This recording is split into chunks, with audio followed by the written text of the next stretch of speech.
respect that we are on the traditional territories of the Tongan people, the Songhees and the Esquimalt First Nation. And we are grateful for their stewardship of these lands and our ability to live, work, and play on their lands. Are there any declarations of conflict of interest with regard to this agenda? All right, seeing none, we'll move on, and we have the adoption, a motion to adopt, please, the public agenda for May 16th. Can I have a motion to amend, just to read up a little statement about my resignation? Sure. At chair's discretion of where it should be put. That's new business. Great. All right, thank you. So you're moving plus the amendment to add item C under new business. Is there a second? Thank you, Paul. All those in favor? Any opposed? None opposed? And motion to adopt the public minutes of April 18th. Thank you, Paul. Seconder is Sean.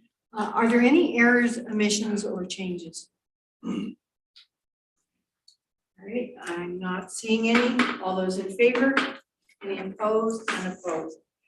Board co-chairs updates. No, yeah, I don't have anything at this time. So we'll move on to committee updates. And we have first up is under finance. We have the overtime report and the monthly finance report. Doug, do you wish to speak to these two reports? Is Steve in the room? I can't see him. Steve is not in the room. Okay, I guess I can entertain any questions people would have. I'd take them away and get back to you with answers from Steve. Okay. Are there questions for Doug around these reports? All right, they're in your package. All right, seeing none, we will move on, and we're looking at governance, and there is a motion, so I'll look to the governance chair. John? Thank you very much, the chair. So we have a motion to approve the revised board protocol for speaker enumeration. The document is presented.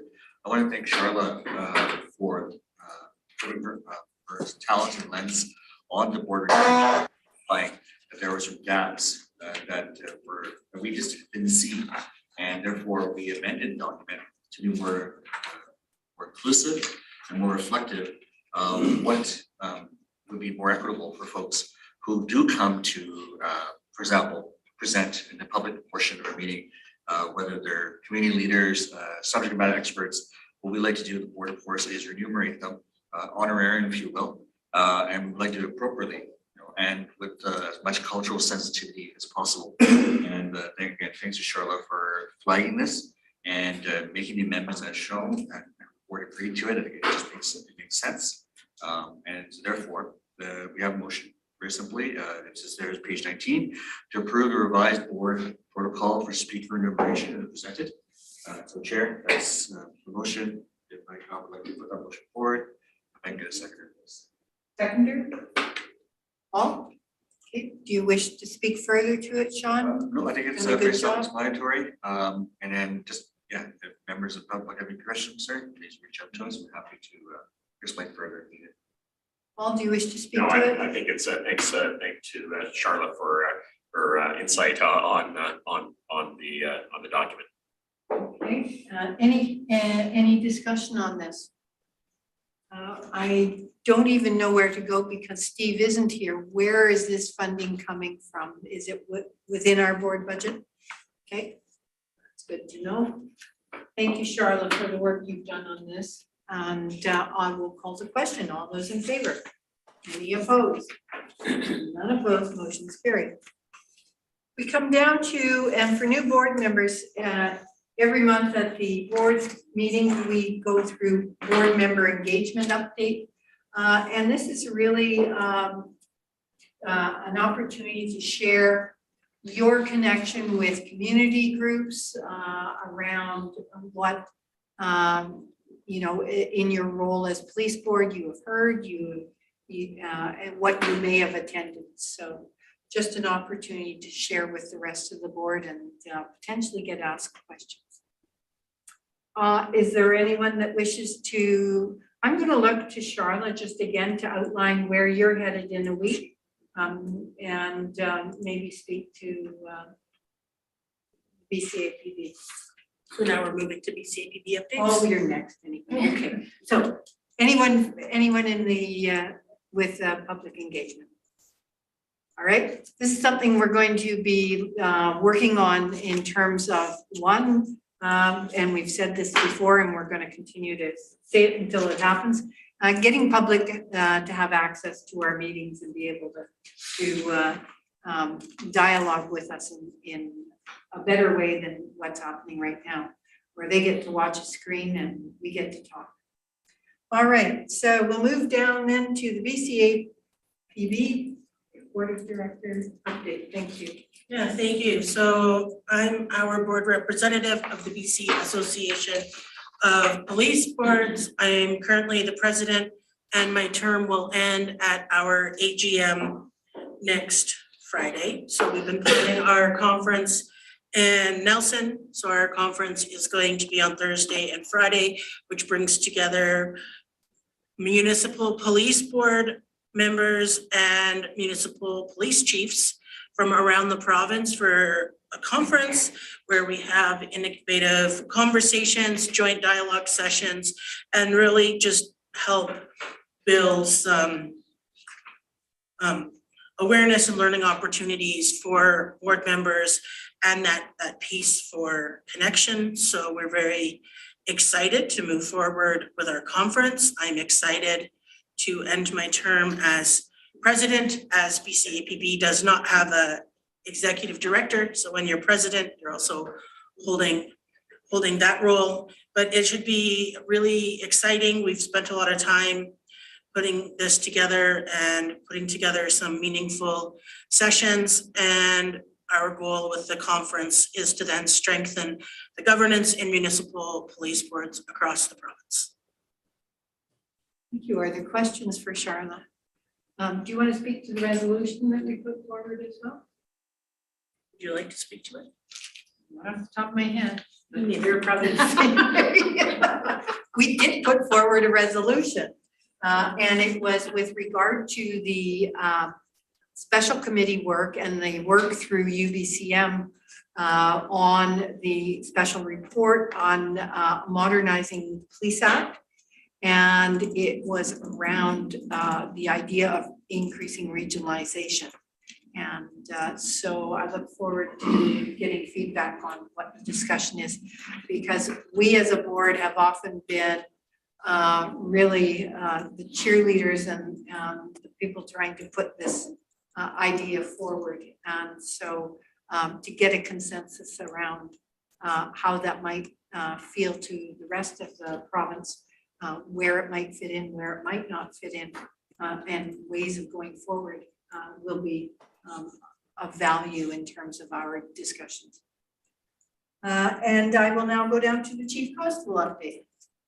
Perfect. Thank you very much, Chair. I'll just start off with my written update that's in the board package on page 20.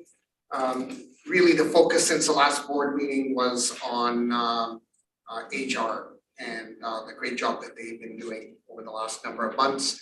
And we were able to bring in a number of new staff to Big PD, starting off on April 19th with the swearing in of 2 experienced officers. Also swore in 4 auxiliary jail guards as well. And then on May the 4th, 5 recruits that are heading to the police academy were sworn in as well. And the only other update from my report in the package is that I twice a year meet with all the civilian staff. I just talk and address a little bit about some of the priorities related to our civilian staff. And so we had a really productive meeting on April 19th. On an operational front, I'd just like to turn it over to Inspector Connor King to provide the board with an incident that you would have heard about, and just to provide you with an update. So Connor, go ahead. Thanks, Chief. Yeah, this is a very tragic set of circumstances. This occurred on April 26th on Wednesday evening. And that Victoria Police received a report of a deceased baby in around the Blanchard Bay area of the city. With the location of the deceased child, that triggered a response from the Vancouver Island Integrated Major Crime Unit that investigates our homicides. They conducted the initial 24 to 48 hours of the investigation, including arranging for a forensic autopsy of the child. Simultaneously, Victoria Police did an area search for the mother who we believed had given birth in and around that area, so essentially on the street. The initial search did not result in location of the female. The autopsy was completed and it was determined that the child had actually died of natural causes. And within a short order, we actually did locate the female. She was located by a citizen who called for paramedics and they transported her to a hospital. They had determined that she had indeed recently given birth and she was in a very, very critical medical condition because of the lack of care, of course. The investigation then concluded it was no longer considered a homicide. The baby had died of natural causes and the investigation has now been returned to the Victoria Police Department. Our Major Crimes Unit continues to look at any sort of criminal culpability. But in many ways, we're just very thankful that the young woman has survived and is going to make a full recovery. Thanks, Chief. Yeah, perfect. Thank you for that. And just for the board, just highlighting just the traumatic nature of officers having to respond to this type of call and the impact that has. And the focus was one, on just ensuring that if it was a crime scene, that it was protected for any perishable evidence, but also the welfare of the mother, to try to locate the mom and to figure out what exactly had transpired. So just wanted to kind of share that more from a humanistic perspective and the impact that has on responding officers. And just when you're in the line of work and you're working the front lines, you just don't know what type of call you may be asked to. That's the operational update. Thank you. Are there any questions for the chief? With regard to any of his attended events or swearing in ceremonies? All right, Paul. I'm just curious, if the ceremony for the two experienced officers, where did they come from? Do you remember where they? Sorry to spring that on you. I just. Let me think about it and I'll get back to you. Okay. One was Vancouver. Oh, and then I'm Morris Newby. Okay, great. No, appreciate that. Thank you. Thank you. Any other questions?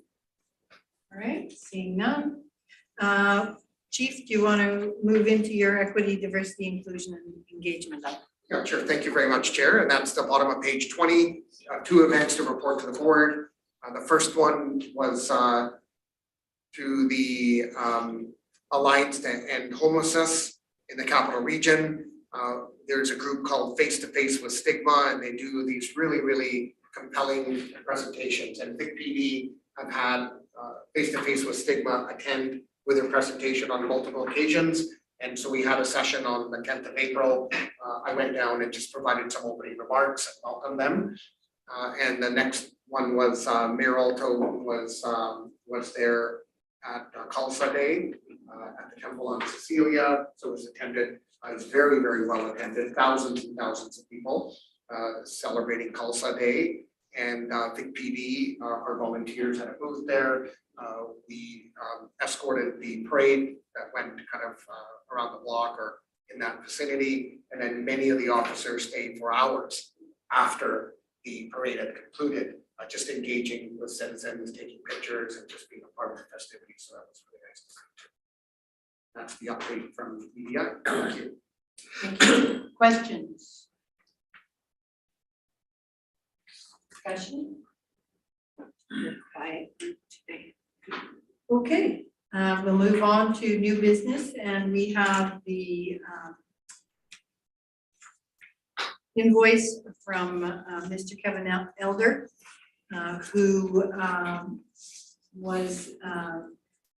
led our strategic planning session for the board.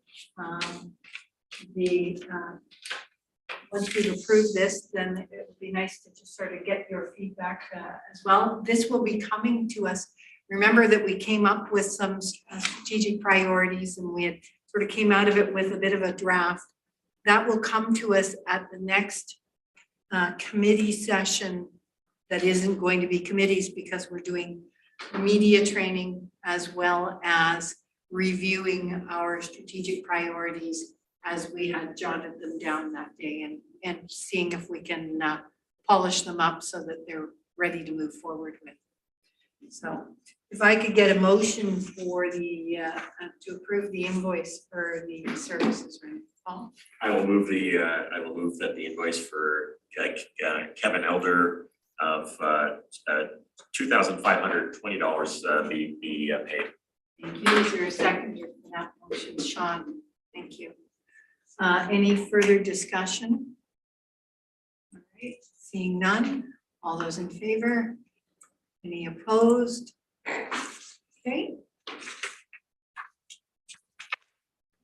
We come down to the BC Provincial Policing Standards on Community Engagement. Chief, I'm glad you've added this because this is going to be adding some work for both the department and the board. And so please, if you could introduce this and speak to us from your perspective. Sure, thank you for that, Chair. So this really, well, the provincial policing standards are in your package at the very end. So this really comes under the umbrella of promotion of unbiased policing. These particular standards are around community partnership and equitable policing. And you'll notice that the standards, as you mentioned, Chair, are applicable to the police department, and also there's a component and an awareness and education piece for police boards throughout the province. And I think many of these things are already in place at the Victoria Police Department. So we're already started addressing this. This does not come into effect till July the 30th of this year. The 4 areas really are community awareness and outreach. Again, much of this the Victoria Police is already doing. This will just be formalizing what we're doing. And as the board's well aware, we did request and receive approval for a cultural liaison officer position. So that job description is almost completed. And I know that through Inspector Jones, the job posting will be put out shortly. It may be a bit of time before it's filled because it's going to depend on other priority staffing requests that we have currently, but we're in the works of making sure that this is prioritized moving forward. The second area is community input on priorities and objectives, and you'll notice that there's going to be formalization and standards around seeking input on the priority goals and objectives for policing in communities, and who needs to be consulted and in what manner, which will bring some consistency. The third one is really community satisfaction. So it talks about a survey to be done every 3 years. As the board's well aware, the Victoria Police Department does annual surveys. In fact, you'll be getting results of our latest survey in the months ahead. And then the last one is integrating community relationships into performance management. And there's some provincial standards that have been put into place about community relationship building and what that looks like and how that can be added to performance management tools that exist for recruits and what the expectations are around some standards. So again, I want to just give the board some confidence. We have got a bit of a heads up on this. Inspector Colin Brown and his team are already aware of these standards, and we're just making sure that we're going to be in compliance and hit the ground running when they come into effect at the end of July. Thank you. Are there questions for the chief? Chief, how do you see the information coming forward to the board? Colette, do you have any thoughts on that, or just on how we would do that? We would probably bring it through forward in governance, I would imagine, at a governance committee meeting, as we're ready to kind of inform the board. Inspector Brown, any comments on? Can I? Oh, sure. Yes, great, thanks. Is there any particular space that you are concerned about, or? No, I mean, that's a good question, but not really. This to me is basic 101 policing. Every police department should already have put their mind to it.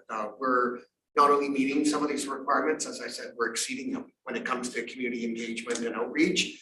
I think that there's no surprises here. I think what the province is looking for is some standardization to make sure that throughout the province of British Columbia, some agencies have more capacity, some agencies will prioritize community engagement, some maybe might not, and this will just make sure that every community is in line throughout the province.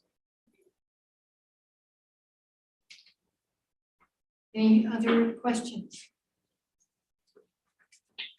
Discussion? All right, thanks, Chief, and look forward to seeing more on that. And we're down to Bella, your item. Yes. Hi, everyone. It's very bittersweet today that I am stepping down from the board. I am so happy to be getting a new job and to get my Tuesday nights free, but really sad to be losing all of you. Please don't take it personally, Tim and Elizabeth. It would have been fun to work with you, and I'm sure you'll do really good. But to avoid any conflict of interest, I'm just gonna take a step back. Throughout this year on the board, I've just had the greatest privilege to work with all of you. You are also dedicated to committing to ensuring our community is safe for everyone that lives in it. And together we've tackled numerous challenges, mainly one challenge over and over again, but still a lot that's accomplished, and implemented a lot of important reforms. Like we just talked about, the cultural liaison, the pathway to better mental health, and making sure we have better equity and inclusion, which is fantastic. But while we begin to make change, there's still so much to be done to address the systematic issues ingrained in our policing and to disproportionately affect the marginalized communities. I joined this board right as we were coming out of the pandemic, after the public had been yearning for change from our institutions and seen by so many protests across BC and in our capital. I saw the impact that this Colonial Institute can have on people in our community. And to move forward, we need to be willing to listen and learn from those who have been impacted by the systematic problems in policing and resist the urge to be defensive and have better open conversations. And conversations that don't just happen in camera, but in the public setting, and fostering better dialogue, not just having a screen that people watch that Mayor Desjardins mentioned earlier. My biggest takeaway this year is that we spend way too much time between the politics of two municipalities and focusing on the police budget. That takes away time from doing the actual important work of governance. So I really hope that the province can work towards a regional police force and that all communities can come together for the better of our community. And we can spend less time playing mediator. But I'm also not naive that the issues that I have with policing are not really the fault of the department or the police itself. A higher or lower police budget doesn't take away or address the issues like housing, mental health support, and social services that are actually needed. It's not about defunding the police, but making sure other areas are equitably funded. But I also just want to say that we can recognize all these concerns while still being really appreciative of the incredible and dedicated police officers and the work that they undertake every single day. They put their lives on the line, as we've seen countless times over this year, to protect our communities and provide essential services to us all. And I'm so grateful that if I ever need to pick up the phone, that I have all of you wonderful folks on the other side. But I won't mention the issues with e-com and stuff, but I'm glad that one of you will be showing up. The bravery, professionalism, and commitment demonstrated by so many of the officers is just incredible, and you deserve our respect and gratitude. And it's important to highlight the positive contributions and sacrifices made by those who serve with integrity and compassion, and those with the genuine desire to make a positive impact. Someone I want to point out in particular is Chief Manick. My dad grew up with Chief Manick on the street of Balmoral. I don't know if he exaggerated his stories, but he did seem to, he made Victoria out to be the Wild West, it seemed. Apparently they were on buses and wreaking havoc all over downtown and in George J. And then buying Big Macs for, I think it was $1.79, he said, and wishes he could go back to the good old days. My Uncle Tracy and Uncle Roger and my dad were so grateful that police Chief Manick became chief. Someone, they said, kind of made it out of their community and managed to really understand and had a really deep community roots. So really appreciated the work you've done and so excited that you're a chief. And I know that your term will one day come to an end, and I hope that the board will choose someone equally as passionate about the work they're doing to replace you. Lastly, I just want to thank all of the members of this board and the police department and all of you for the support and trust you placed in me. I've learned so much, and I will bring this experience to my next position. And as I say goodbye. It's my sincere hope that the city of Victoria, mostly looking at you, Mayor Alto, will find a new member who will demonstrate a deep understanding of the complex challenges facing our community and reflects the diversity of the city, and that we'll continue to seek impact from those around us. So thank you all for this wonderful opportunity to serve. I'm sorry that was only a year and a half, but I promise that I know the issues facing our community, and I'll bring this into my new job and see what that can do as well. Thank you all for just the incredible experience, and I hope you'll continue to strive for a more equitable and just inclusive future. I'll leave it there, and I get to go home, but I hope the rest of you have a great time at the rest of your meeting. Thank you.